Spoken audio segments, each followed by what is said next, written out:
बीडमध्ये चौथ्या टप्प्यातील लोकसभेचं मतदान झाल्यानंतर बूथ ताब्यात घेण्यावरून आरोप प्रत्यारोप झाले। त्यानंतर महाविकास आघाडीचे उमेदवार बजरंग सोनवणे यांनी ज्या ठिकाणी स्ट्रॉंग रूम आणि मतमोजणीची केंद्र आहे त्या ठिकाणी येऊन 1 तास पाहणी केली। आयोगाकडून आणि प्रशासनाने कशा पद्धतीने व्यवस्था केली याचा आढावा त्यांनी घेतला।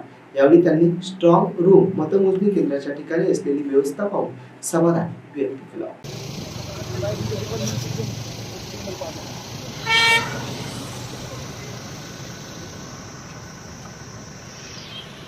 आलोच बघायला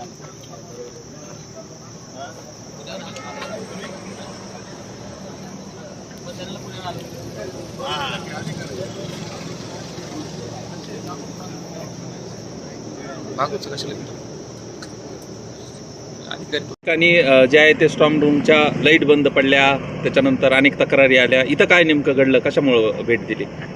नाही, ही मी उमेदवार म्हणून मला वाटलं की एकदा पाहायला पाहिजे काय शासनानं प्रशासनानं आपल्या काय व्यवस्था केलेली आहे, काउंटिंगमध्ये काय करणार आहे, त्याच्यामुळे सर्व गोष्टीची पाहणी करावी असं वाटलं म्हणून आलो.